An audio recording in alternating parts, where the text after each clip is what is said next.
देखने में तो एक छोटी सी कंट्री है, लेकिन उस कंट्री में एक ऐसी आग लगी जिसने सरकार को भी गिरा दिया। 70 से ज्यादा लोग जान से हाथ हो बैठे और हिस्ट्री ने अपना पहली दफा फीमेल प्राइम मिनिस्टर देखी। सवाल ये है, ये सब शुरू कहाँ से हुआ? और जवाब ये है कि एक सिंपल सी सोशल मीडिया बैन करने पर। नेपाल की सड़कों पर आज सिर्फ नाराजगी नहीं, बल्कि एक नई जनरेशन का गुस्सा है, जनरेशन जी, जो करप्शन, बेरोजगारी और सिस्टम से तंग आ चुकी थी और अब उनका सब्र टूट गया था। नेपाल की सरकार ने फैसला किया कि फेसबुक, यूट्यूब, एक्स, ट्विटर और दूसरे सोशल मीडिया ऐप्स को बैन कर दिया जाए। उनका कहना था कि लोगों को इन ऐप्स यूज करने के लिए रजिस्टर करना होगा और जो कंटेंट पोस्ट होगा उस पर सरकारी नजर रखी जाएगी। लेकिन यूथ को लगा कि ये सेंसरशिप है, इसके जरिए उनकी आजादी छीनी जा रही है। ये एक छोटी सी चिंगारी थी जिसने आगे चलकर बड़ी प्रोटेस्ट को जन्म दिया। ये इतनी बड़ी प्रोटेस्ट सिर्फ कुछ टाइम की ऐप बैन का नतीजा नहीं है, बल्कि नेपाल के यंग लोग, स्पेशली जनरेशन जी, यानी जो लोग 20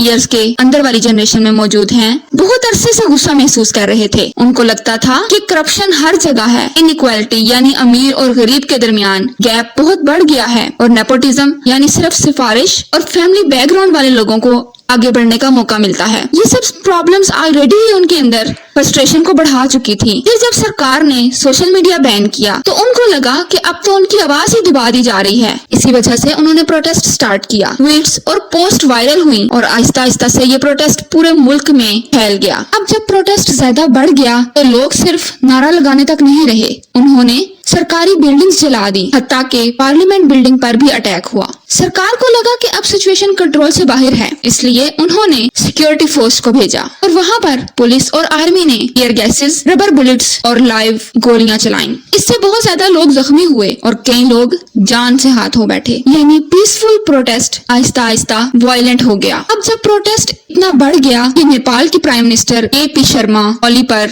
बहुत प्रेशर आ गया, उन्हें फाइनली रिजाइन करना पड़ा। उसके बाद एक टेम्परेरी गवर्नमेंट बनाई गई ताकि सिचुएशन कंट्रोल में आए। इस टाइम पे सबसे बड़ी हिस्ट्री ये बनी कि नेपाल को पहली दफा एक फीमेल प्राइम मिनिस्टर मिली, सुशीला कार्की।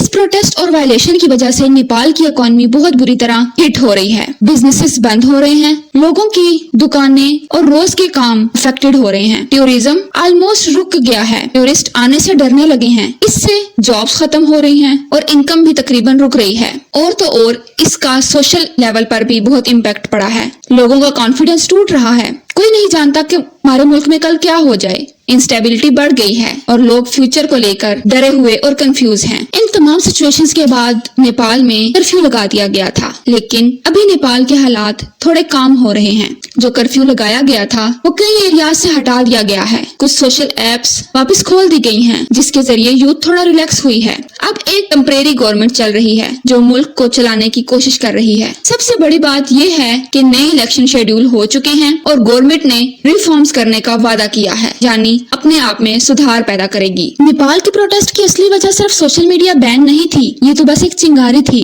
अंदर से जो प्रॉब्लम चल रही थी वो ये है, करप्शन हर लेवल पर है, नेपोटिज्म यानी सिर्फ सिफारिश और अपने रिश्तेदारों को ही पावर मिलती है, इनकम इनइक्वालिटी यानी गरीब और अमीर के दरमियान फर्क किया जाता है, अनएम्प्लॉयमेंट, नई जॉब्स कम हैं और यूथ को नौकरियां नहीं मिलती। और अब सबका ध्यान इस बात पर है कि आगे क्या होगा। टेम्परेरी गवर्नमेंट ने जो वादा किया है अपने आप को रिफॉर्म करने का, क्या ये वादा सच किया जाएगा? क्या करप्शन खत्म की जाएगी या फिर सब कुछ पहले जैसा ही रहेगा? यूथ ने जो मूवमेंट स्टार्ट की है वो पावरफुल है, लेकिन क्या ये एनर्जी इलेक्शंस तक बरकरार रहेगी? और जो इलेक्शंस होने वाले हैं क्या वो यूथ के लिए इफेक्टिव साबित होंगे? नेपाल की सिचुएशन का इंटरनेशनल इम्पैक्ट भी है। इंडिया और चाइना दोनों का नेपाल में इंटरेस्ट है। अगर स्टेबिलिटी ना आई ये दोनों कंट्रीज के रूल और ज्यादा बढ़ सकते हैं। अगर आप भी नेपाल की सिचुएशन में मौजूद हो या फिर आप दुनिया के किसी भी एरिया से बैठकर ये वीडियो देख रहे हो, तो इस तमाम सिचुएशन को जानने के बाद आप क्या करोगे? अपना फीडबैक और कमेंट्स में अपनी राय देना बिल्कुल मत भूलिएगा।